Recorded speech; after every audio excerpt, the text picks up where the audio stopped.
Hi, everybody. This is Marilyn. Do we have any audio on this? Um, Nothing. Yes? Yes. Okay. Lori, I think it may just be you. Okay, thank you. Hello, everybody. This is Marilyn, and it's time for the Welcome to My World Noon Edition.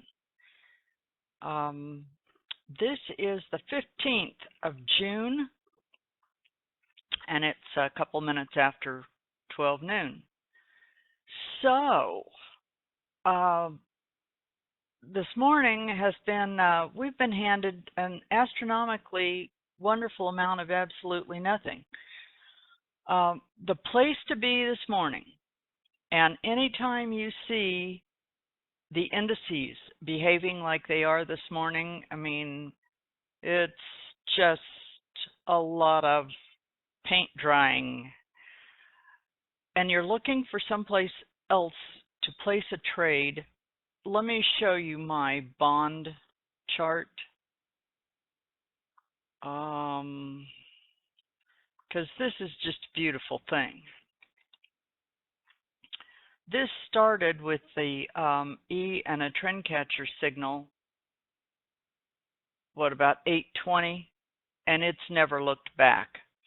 If you missed that, there was a nice touchback here. There's been pretty much exceeding volume. I trade bonds for 10 ticks as a rule, and I was busy doing a bunch of other stuff, so I didn't get my take profit moved up. I just got taken out and caught it the next time I saw it. But this was an extremely nice, smooth move, and when it gets to settlement, what can you expect? There might be a touchback coming, especially if it is been in a trend like this. So there were a couple great opportunities in bonds today. For those of you who trade the currencies, if you take a look at the 6J, the Japanese yen, the yen pairs should have given you a pretty good trade this morning also. The 6J tends to move right along with U.S. bonds. If you are new to trading bonds and you want to get started, I don't recommend you do the ZB. You might want to try a ZN or ZF. Those are the notes. They're basically the same, but they and you do have to have patience. If you're not going to be willing to pee a lot, don't even think about it, because it does take a lot of patience to trade those things. You don't get a setup every day, or even 2 or even 3 like you do in the indices, but it's well worth having the ability to trade those sometimes when the indices are so incredibly slow. Gold had some scalpy moves earlier, but not a heck of a lot there either. Bonds were the really nice thing. John, the data feed I use is whatever NinjaTrader gives you, the Continuum, I think they call it, which is CQG repackaged as NinjaTrader.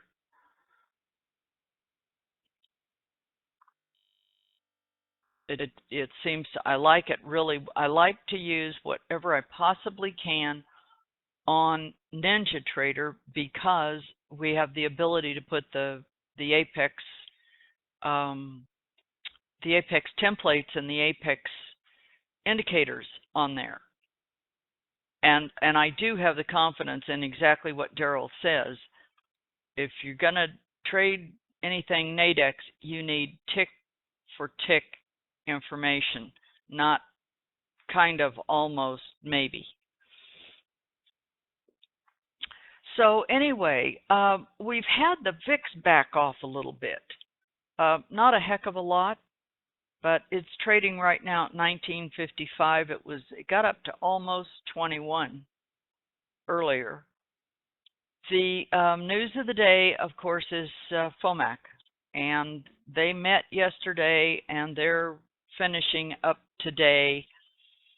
So 2 o'clock. I know some of you have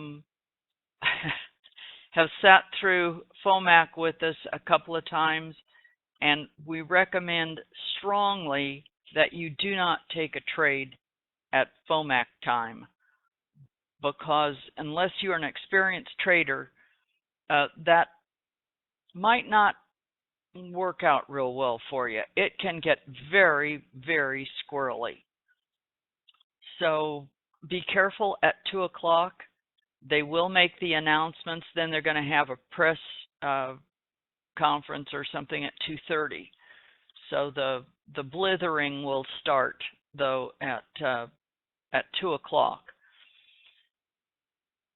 The issue on the table is, are they going to raise interest rates, or are they going to stall again like they have in the past? Remember what happened the last time they raised interest rates, which they did in December? First 2 weeks of January, the stock market says, you know what, we don't like this so much. And down it went. So they have indicated that they are going to raise them again sometime this year. They had hoped to last month or this month. They're trying to make a case for how the economy is just doing so well. And, you know, these people talk themselves into and out of about as much as traders who want to think about it. The best thing to do is just to wait and see what they say they're going to do, and then watch your charts very, very carefully. One of the things that I haven't talked about in a while that I thought I might mention, especially if you have some of these, we've got some newer people in here, and there's been a lot of interest in the Breakfast Club. They like to trade the afternoon session in London, and I don't know what time they start, about 4 or 5 o'clock in the morning. But if you are looking for a good indicator for what the U.S. indices are most likely to do, what the sentiment is going to be, the DAX can tell you that. I don't recommend trading the DAX unless you're an experienced trader. It carries a significant margin, and it can be really squirrely. So, but it is worth checking a 30-minute candle chart like I have up here for crude oil, and you can do that in a demo account. I think you have to pay for that feed in if you have a live account, but you can also get that information off of the internet. There are some sites that they'll tell you they're delayed, and those aren't the best ones, and some will tell you they're in real time.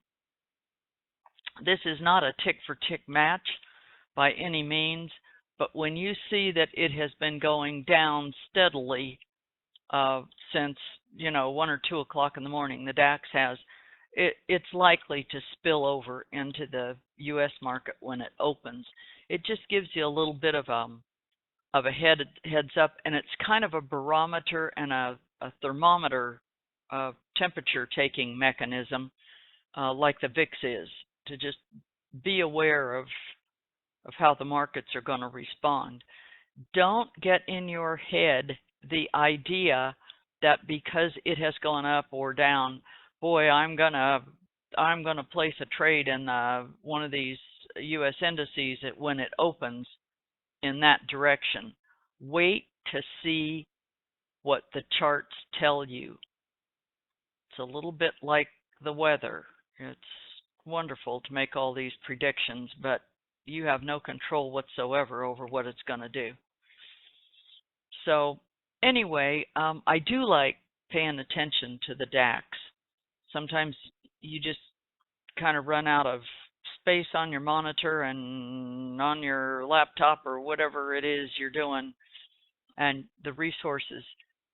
But the DAX can be a really good monitoring indicator for the U.S. markets. So with that, tomorrow, so I mean, do not forget about this 2 p.m. because this is going to be significant. 2 and 2:30 is the press conference, and then tomorrow morning for the early birds at 7 U.S. time, there's a lot of numbers coming from UK.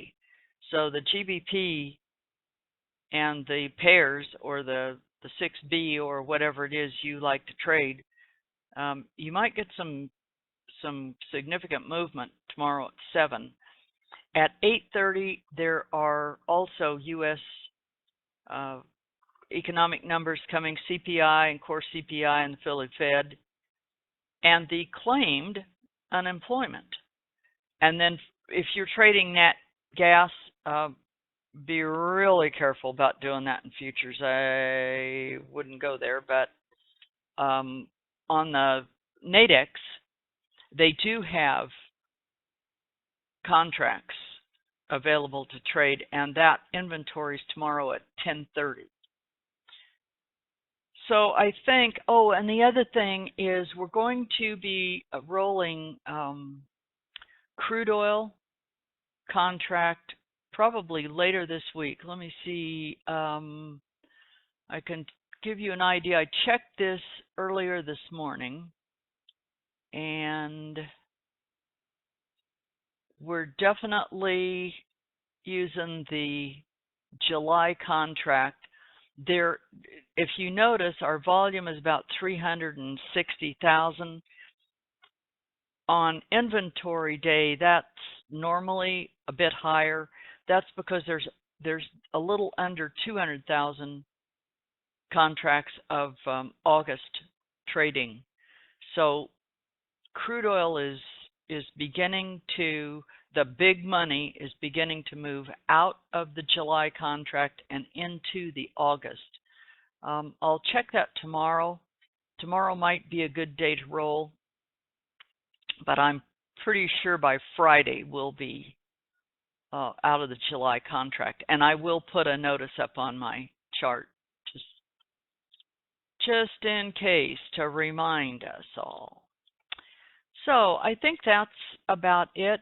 I know Lori has been opening the conference room, and a lot of people are learning a lot of good things over there. So she'll put a link here in this room, and yep, she just put it in right here.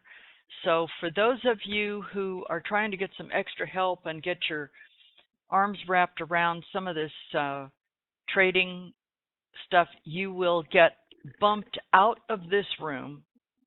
So you can go over to the conference room by clicking on that link she just put in, and then to get back into this room, you'll have to relog back in when she gets through in the conference room, or whenever you get ready. So I think that's about, oh, the other big thing, the big news today is very unusual happening here, very unusual. Crude oil had a move up this morning, and the Canadian dollar just fell out